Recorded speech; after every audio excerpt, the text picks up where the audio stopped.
കർത്താവിൽ പ്രിയരെ, ഇന്നലകളിൽ നമ്മെ ജയത്തോടെ നടത്തിയ സർവശക്തനായ ദൈവത്തിൻ്റെ സാന്നിധ്യം ഇന്നും നമ്മോടൊപ്പം ഉണ്ടാകുമെന്നത് നാം പൂർണ്ണമായിട്ടും വിശ്വസിച്ച് ദൈവത്തോട് ചേർന്നിരുന്ന് തിരുവചനം പഠിച്ച് പ്രാർത്ഥനയോടെ ഈ ദിവസം നമുക്ക് ആരംഭിക്കാം. പ്രവാചകനായ യെശയ്യാവ് പറയുന്നത് പോലെ, ഞാൻ നിനക്ക് മുമ്പായി ചെന്ന് ദുർഘടങ്ങളെ നിരപ്പാക്കുകയും താമ്രവാതിലുകളെ തകർത്ത് ഇരുമ്പോടാമ്പികളെ ഖണ്ഡിച്ചു കളയുകയും ചെയ്യും. കഴിഞ്ഞ നാളുകളിലും ഇതേ അനുഭവം നമ്മുടെ ജീവിതത്തിൽ ഉണ്ടായിട്ടില്ലേ? ഇന്നും നമുക്ക് യേശുവിനോട് കൂടെ യാത്ര തുടരാം. ചില നിമിഷങ്ങളിലെ തുടർധ്യാനത്തിനായി കഴിഞ്ഞ ദിവസം വായിച്ച വാക്യം ഒരിക്കൽ കൂടി വായിക്കുന്നു. 23-ാം സങ്കീർത്തനം 6-ാം വാക്യം.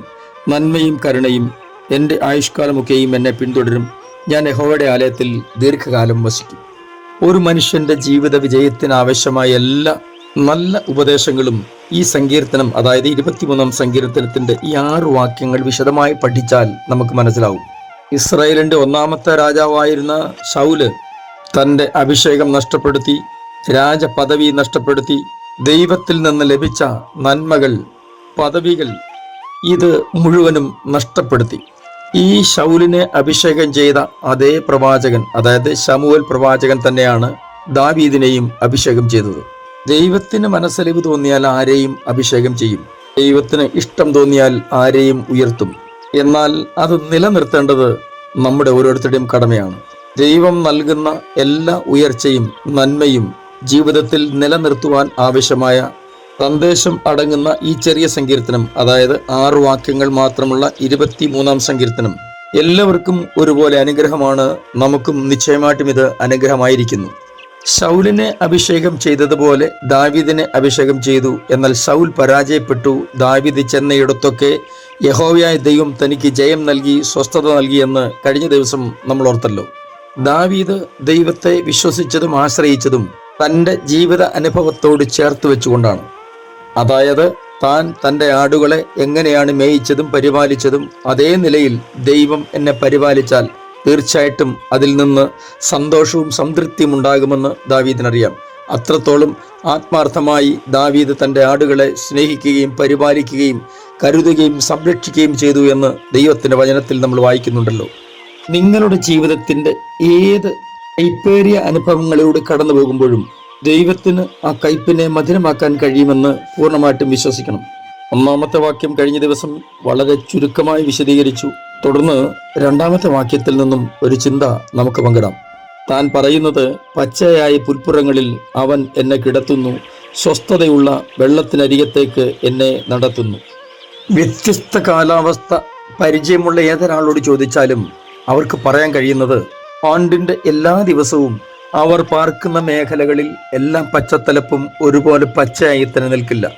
പ്രത്യേകിച്ചും ആടുകൾക്ക് തീറ്റി ലഭിക്കുന്ന നിലയിലുള്ള പച്ചപ്പുൽപ്പുറങ്ങൾ എന്നും അത് പച്ചയായിരിക്കില്ല. എന്നാൽ ദാവീദ് പറയുന്നു, പച്ചയായ പുൽപ്പുറങ്ങളിലാണ് അവൻ എന്നെ കിടത്തുന്നത്. അതായത് എല്ലാ പ്രദേശങ്ങളിലും ഒരേ നിലകളിൽ പച്ചപ്പും ഒരേ നിലയിൽ വരൾച്ചയും ഉണ്ടാവില്ലല്ലോ. ഇടയൻ തൻ്റെ ആടുകളെ അതാത് സമയങ്ങളിൽ അതിന് ഏറ്റവും ആരോഗ്യകരമായ ആഹാരം ലഭിക്കുന്ന ഇടത്തേക്ക് കൊണ്ടുപോകും.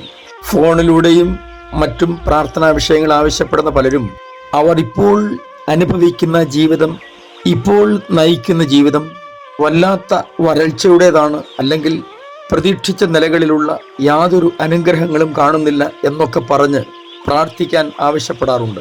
ഈ സന്ദേശം ശ്രവിക്കുന്ന നിങ്ങളിൽ ആരെങ്കിലും, അല്ല നിങ്ങളുടെ തലമുറകളോ നിങ്ങളുടെ ഏറ്റവും വേണ്ടപ്പെട്ടവരോ ആരെങ്കിലും അവർ ആയിരിക്കുന്ന ഇടങ്ങളിലൊക്കെ കണക്ക് കൂട്ടലുകളെ തെറ്റിച്ചുകൊണ്ട് നന്മയുടെയും അനുഗ്രഹത്തിൻ്റെയും ഉറവുകൾ അടഞ്ഞ നിലകളിലാണെങ്കിൽ, മറ്റുള്ളവരുടെ മുമ്പിൽ പരിഹസിക്കപ്പെടുകയും നിന്ദിക്കപ്പെടുകയും ചെയ്യുന്ന സാഹചര്യമാണെങ്കിൽ, ദാവീദിനോട് ചേർന്ന് ഇങ്ങനെ നിങ്ങൾ പാടാൻ ശ്രമിക്കൂ. ദൈവം എനിക്കായി ചില പച്ച പുൽപ്പുറങ്ങൾ ഒരുക്കുന്നുണ്ട്. ഏറെ പ്രാധാന്യമുള്ള മറ്റൊരു കാര്യം പറയട്ടെ.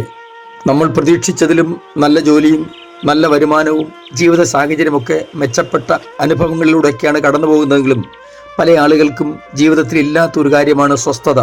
ദാവീദിനും അങ്ങനെയൊക്കെ തന്നെയാണ്. ജീവിതത്തിൽ സ്വസ്ഥതയില്ലാത്തവനായിരുന്നു. സ്വസ്ഥതയില്ലാത്ത ഒരുപാട് അനുഭവങ്ങളിലൂടെ കടന്നുപോയ ആളാണ്.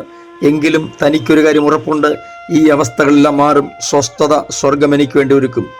നിങ്ങളോടും ഞാൻ പറയുന്നത്, ജീവിത സാഹചര്യങ്ങൾ എത്ര പ്രതികൂലമാണെങ്കിലും ആ പ്രതികൂലങ്ങളിലേക്ക് നോക്കി നിരാശപ്പെട്ടുകൊണ്ടിരിക്കുന്നതിന് മുമ്പ് ദൈവം നിങ്ങൾക്ക് വേണ്ടി ഒരുക്കുന്ന പച്ചപ്പുൽപ്പുറങ്ങളും അവിടെ നിങ്ങൾ അനുഭവിക്കാൻ പോകുന്ന സ്വസ്ഥതയും ആത്മാവിൽ കണ്ടുകൊണ്ട് ദൈവത്തെ സ്തുതിക്കുക. നമ്മളൊക്കെ എന്തിനു വേണ്ടി നമ്മുടെ വായ തുറക്കുമോ അത് ദൈവം നല്ലോണം അറിയുന്നുണ്ട്.